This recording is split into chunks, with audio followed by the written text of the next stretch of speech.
আজকে বাচ্চাদেরকে জিজ্ঞেস করছিলাম যে যারা গাছ চেনায় পুরস্কার পেয়েছে, যে সেন্ট জোসেফ স্কুলে পড়ে গাছ এত কেমন করেছিল। ঢাকা শহরে তো গাছ সে অর্থে বলতে নেই।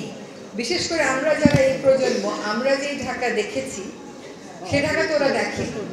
আমাদের ছোটবেলা ধানমন্ডি, বনানী, মোহাম্মদপুর, গুলশান এসব জায়গাতে বাগানের পুরস্কার হতো। আমাদের মারা প্রথম বা দ্বিতীয় বা তৃতীয় হতেন, কারো মা দ্বিতীয় হলে যে প্রথম হতো তার সাথে বেশ কয়েকদিন কথা বলতাম না, এরকমও হতো। কিন্তু এখন চিন্তা করেন, আমরা এমন একটা নগরীতে থাকি যে নগরীতে কোনো বাসাতেই প্রায় বাগান নেই বললেই চলে। আমি জানি না আপনাদের মধ্যে এখানে কি উপস্থিত আছেন কিনা যার বাসার সামনে জায়গা আছে এবং সেখানে বাগান আছে, এমন আছেন কেউ? এই দেখেন একজন মানুষ আছে, আমার বাসাতেও আছে। কিন্তু বেশিরভাগ মানুষের বাগানবিহীন একটা শহরে আমরা এখন থাকি। ঢাকা এখন বাগানবিহীন একটা শহর।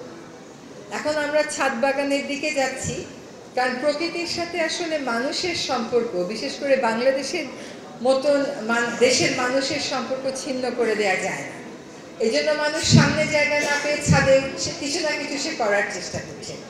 ওয়ালটন টেলিভিশন মাত্র 25,490 টাকায় পাচ্ছেন গুগল টিভি। এবং এই যে বাগানটা সে করে, এটা দেখেন বাংলাদেশে এইবার সবচেয়ে বেশি তাপমাত্রা হয়েছে গত 50 বছরে।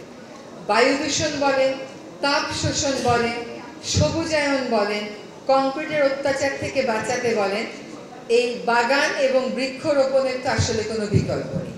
আমরা করোনার সময় খুব উত্তেজিত ছিলাম, কারণ অনেক পাখি আমরা নিজেদের বাসার বাগানে বা বারান্দাতে দেখতে পাচ্ছিলাম, কারণ আওয়াজ কম, শব্দ দূষণ কম, সেই দিকে আসছিল, আমাদের বাসাগুলোতে আসছিল। আজকাল গরমের সময় দেখি বিভিন্ন প্রকৃতি প্রেমীরা লিখতে থাকে তাদের ফেসবুকে যে ছাদের উপরে একটু একটা বাটিতে পানি আর একটা বাটিতে একটু ভাঙা ধানের টুকরা রেখে যাতে পাখি এসে খেতে পারে। তো এই আয়োজনটা আমি মনে করি যে এটা মানুষের সাথে প্রকৃতির বন্ধনটাকে অনেক সুদৃঢ় করে। বরিশাল থেকে এসছে রচনা প্রতিযোগিতায় অংশ নিতে। আমাদের বন বিভাগের এই জিনিসটা আমার মনে হয় আত্মায় ধারণ করা উচিত, যে বাংলাদেশের মানুষ বন বিভাগকে বনটা এবং সবুজটা তার মনস্তত্ত্বে ঢুকিয়ে দেওয়ার জন্য একটা ভূমিকায় দেখতে চায়। বাংলাদেশের মানুষ বন বিভাগকে কাঠের ব্যবসায়ী কিংবা গাছ কেটে রাজস্ব দেয়া প্রতিষ্ঠান হিসেবে কতটুকু দেখতে চায় আমি জানি না।